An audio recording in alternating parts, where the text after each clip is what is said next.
Nasi tiri pana mapisarema 150. Hey, 150 chapters atafamba. Toda kutenda vakotsvere vedu vanga vachitiunganidzira nyaya idzi, especially akanga achinyora kubva achitanga kusvika tipedza mukomana uyo. Praise be to God. Tokutendai nezvamanga muchiita, kwete mega nevese vanga vachitranslata nevese vanga vachitibatsira. But iye zvino toda kutarisa chitsako chokupedzisira. Vedu ndine mufaro kuti Mwari watichengeta. Ndinoimba kuti nemiwo muri kufara nekuti Mwari watichengeta. Chazotanga bhuku razvirevo mangwana. Mwari watiitire zvakanaka. Nhasi uno tiri kuona munyori pano muimbi achirumbidza Jehovha, kurumbidza bedzi. Praise ye the Lord, praise God in his sanctuary. Apane mashoko akanaka ndoda kuti mumbobata. Musati mambomanya kumweko kwamuchada kumanya, zivai pari kurumbidzwa Mwari ari.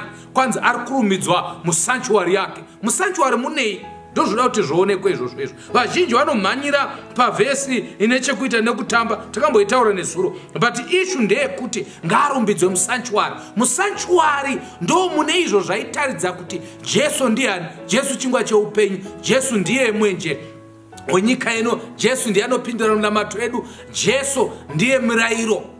Jesu pachake ndiye kuponeswa kwedu. Jesu ndiye ishe even weSabata. Saka ntaura pamusoro pesanctuary, tutaura pamusoro pekuponeswa, kwejustification, kwesanctification, tozopinda muglory, maibuda shakaina glory yaMwari. Saka pari kunzi panapa muimbire nziyo nekuda kumabasa ake akanaka, nokuti mabasa ake ari excellent. Hapana rimwe varanodarika excellent. Kabva kwanzi muimbirei muchimurumbidza nekuimbira nekuridza. Mobva maimbira nekuridza harp, nekuridza marimba, nekuridza mitengeranwa nedance. Ndo verse 4 ndo inorasika vanhu vakavazhinji obva vati tanzi titambe, shona inongoti mutambe, but chirungu chinotaura kuti dance uyu arapa uyu. Mukatozomutarisa haasi vara rinonzi doing word verb, but I pronoun kuroti izita.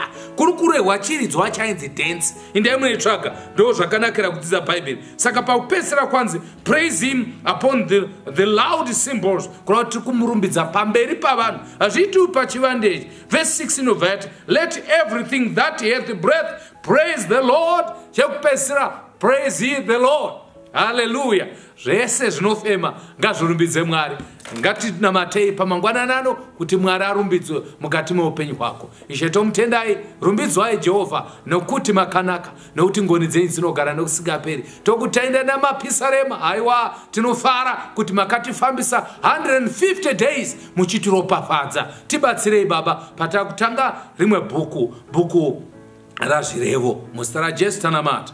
Amen. Kana kuchenda bata +263 772 204 766. Mwari komborerei tosangana paitsauko chinotevera munyasha dzaJehovha. Amen.